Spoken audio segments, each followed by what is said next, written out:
My dad was from World War II. He served on a crew, B-17 crew.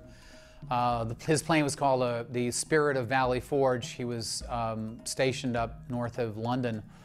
And there was no such thing as psychological treatment of people who were involved in combat at that time, as best they could.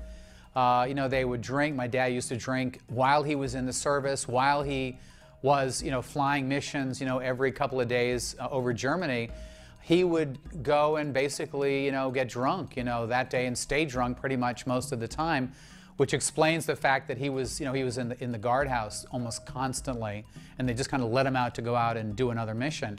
But the fact is that there was very little said about psychological conditions, and there was no notion of post-trauma. You just kind of sucked it up and went about your business.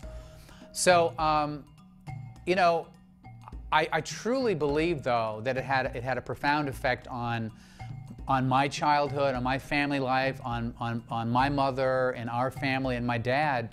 Even though he was a very, very successful man in the community, he had a drugstore, he was very well liked, well loved, very successful man, we knew the truth, which was that there was a tension about him that never went away. It was just this level of anxiety, which when he was serving in the drugstore, it never showed, but when he was at home, it would come out. And the odd way that it would surface would be every 5 years, he'd start having these terrible nightmares. He'd be screaming in his sleep. And then he'd wake up the next day and he would compulsively call his crew members. I'm talking like 20 years later, 30 years later.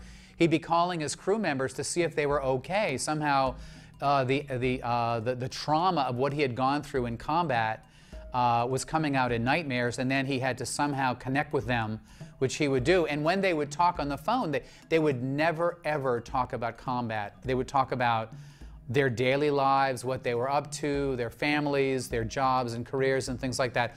Or they would talk about the fun they had when they were in London or in England, just having fun, drinking, carousing, partying. But they would never talk about what actually went on during combat runs. The VFW, the Veterans of Foreign Wars, was kind of like a clubhouse they have in every city and town in America. And they always used to try to invite my father to come and hang out with them. But my dad used to say, those that know don't tell, and those that tell don't know. Meaning, because he had been through combat, these so-called veterans of foreign wars, they weren't veterans of combat necessarily, and he didn't want to spend time with them, and he wouldn't go there. But the point is, I think my dad would have really benefited tremendously from some kind of therapy or conversation. If there'd been an atmosphere of honesty to talk about these things in the household, that would have been a good thing, but that just wasn't his generation, to do that sort of a thing. And from the age of 9, I'd be mixing, hard liquor drinks for my dad. That was kind of my agreement, I guess, I made with him to kind of sign on to this kind of putting under the rug the terror, the horrors that he had gone through. And, no regrets, not that living with a repressed war hero should be perfect. It doesn't have to be perfect, but I know that if there had been more of an awareness of post-traumatic stress disorder for people of my dad's generation, that it would have been better for all of us.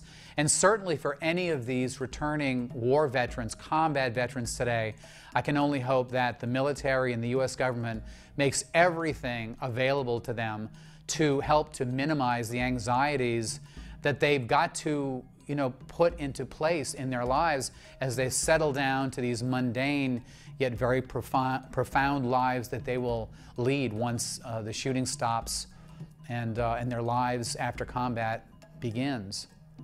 And as they say, that's something to think about. I'm W.J. O'Reilly.